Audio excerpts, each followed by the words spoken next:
Hello and welcome back to my channel. My name is Dwayne. I got a video for that. Kimball, United States Army veteran and retired VA rating specialist. In today's video, I'm going to be answering the question, who has the ultimate responsibility to obtain evidence to substantiate a veteran's claim when that evidence is under federal control and when it's under the private sector. The answer might surprise you, but I'm going to explain it per my previous VA training. Make sure you stick around.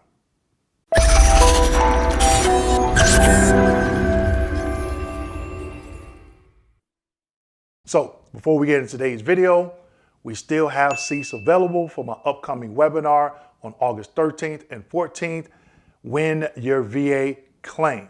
Now, today's video. Who has the ultimate responsibility to obtain evidence for the veteran's claim when those records are under federal control or federal agency, or they're in the private sector? I'm going to break it down for you as per part of VA training. So let's go ahead and get into it. Slide number one. Here in slide number one, you can see this is M21-1. Who is responsible for obtaining evidence to substantiate a claim? Now, what does it state? Claimants are ultimately, there's you, claimants are ultimately responsible for providing VA with evidence to substantiate their claim. Now, a lot of veterans, they don't even know what evidence to submit. They just throw everything against the wall, hope something sticks. Not everybody, but some that I've seen, all right? So it says, nevertheless, VA has an obligation to make every effort to request all evidence it needs to decide a claim, undertake development to obtain additional evidence, okay? Make reasonable efforts, okay? So there's a limit. Records held by federal records custodian and privately held records the claimant identifies, as long as the claimant provides the proper authorization for release of the records to the VA. You do that, your claim is going to be on the books for a while, okay? And I talked about it in some other videos, but I'm going to share with you towards the end of this video how you can avoid that and what you can do to avoid it, okay? Slide number two. Another M21 manual reference, circumstances under which VA has no duty to assist. We've all heard about these DTA errors, okay? No duty to assist a claimant. VA has no duty to assist a claimant when there is no reasonable possibility that rendering assistance would substantiate their claim. Here's some examples. A claimant is ineligible for benefits because they lack qualifying service, fail to meet other legal eligibility requirements. A claimant submits a claim that clearly lacks merit. Now, let me give you another example. Let's just say, and I've seen this, veterans say, oh, I saw treatment at a private hospital in 1980. And sometimes VSRs, when they get this request, they'll look to see if that medical facility is still open or operating. Because a lot of times they close down, the hospital has been leveled, there's a parking lot there now. And sometimes veterans think, oh, well, the hospital has been torn down and it's a parking lot there. Well, here's the address to where the hospital used to be. Maybe they still have the records. No, there are no records there because the hospital isn't there. And with it being over 20, 30 years, right? Even if the hospital was still there, those records more than likely are destroyed. They had to make room for the new ones, right? Okay, so I say that to say this. If you're getting treatment or you've gotten treatment and that medical or mental health facility is still there, you go there and see if those records are still there. If they're not, it makes no sense to ask the VA to go get them, because they're going to tell the VA the same thing that they told you. And all the while, your claim is just sitting there for 1 month, 2 months, 3 months, 4 months, 5 months. And then you get on YouTube, oh, the VA takes too long. But you're not telling the whole story, okay? Let's keep going. Slide number 3. This is a 38 CFR.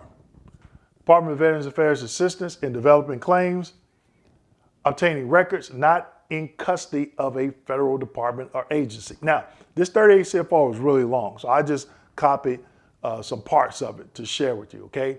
So subpart C, subpart 1, highlighted in red, such reasonable efforts will generally consist of an initial request for the records, and if the records are not received, at least one follow-up request. A follow-up request is not required if a response to the initial request indicates that the records sought do not exist or that a follow-up request for the records would be futile. Okay? So again, in this case, records not in custody of federal department, that's on you. That's what they tell you. They'll help you, but their help is limited. Okay? So again, just don't think the VA has this magic wand and these records are 40, 50 years old. Medical facility or mental health facility is no longer there and they have this wand. They could just use it and raise those records from the dead. It does not work that way. Okay? Also, if you received treatment, let's say last year, year before, need that evidence, you need to go get them. Why are you asking the VA to do it? It's just going to prolong your claim. You can do it yourself. I did it. It's easy. You call them up and say, hey, how do you get a copy of this? How do I submit a FOIA request? And they'll send it to you. You have to pay for it. All right. Let's keep going. Slide number 4.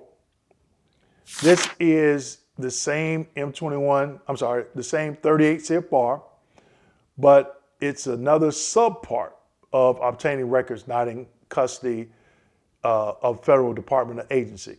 And down at the bottom, what does it say? If necessary, the claimant must authorize the release of existing records in a form acceptable to the person, company, agency, or other custodian holding the records. Again, they will help you to go out and get these records. But again, why don't you get them yourself? Now, if you don't have the capability, you're not familiar with online systems, I get it, okay? But if you have someone that can do it for you, then you can get these records and submit them along with your claim, okay, to push your claim through that process so it doesn't get bogged down and end up in a VA cloud or in the VA backlog. Let's keep going. Slide number 5. Slide number 5. Obtaining records, same 38 CFR, obtaining records in the custody of a federal department or agency, all right? I'm going to read what I have highlighted there in red.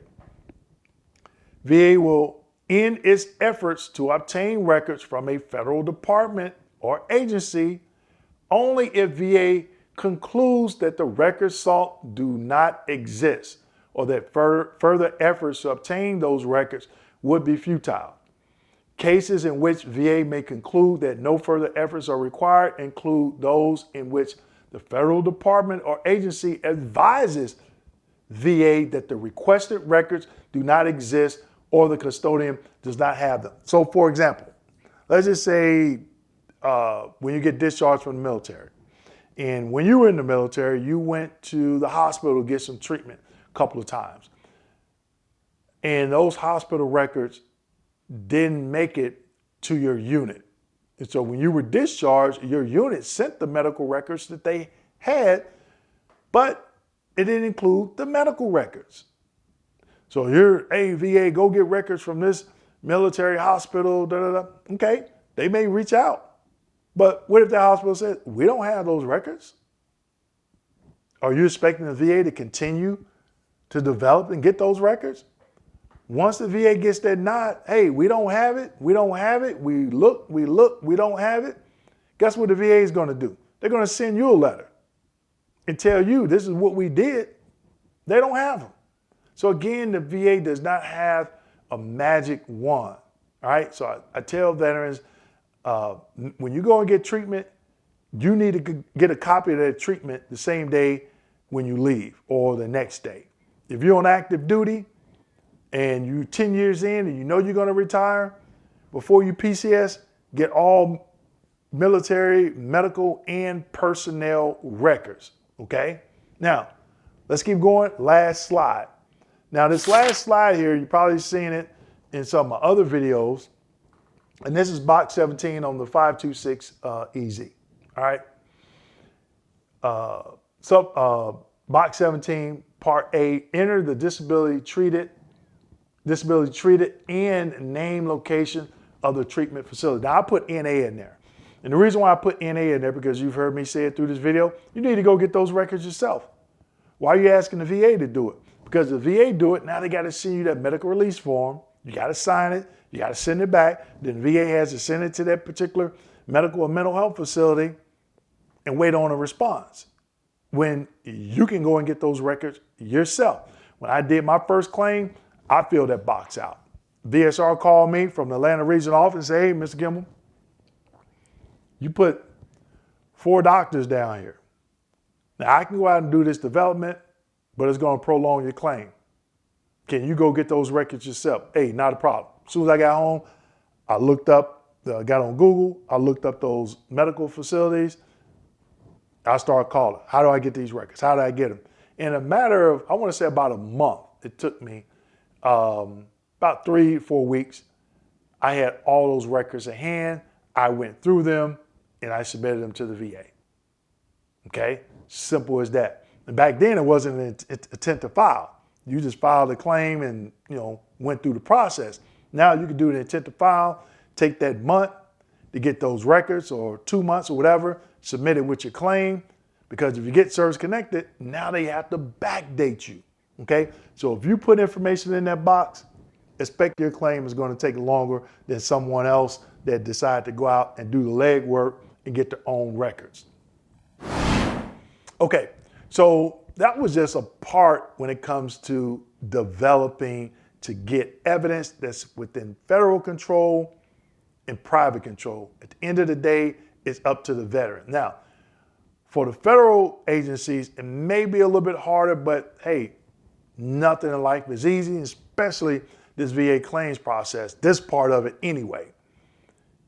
You can go online and Google that federal agency, call them, email them, hey, I got some records I believe that are there. What is the process of me obtaining them? Intent to file, and then you can go and do the legwork and get that evidence. But again, if you want the VA to do it, they'll do it for you. But just know, if you ask them, your claim is going to take a little bit longer, okay? So that being said, make sure you like, subscribe, hit that notification button, and don't forget to share this video with your fellow veterans. Thank you.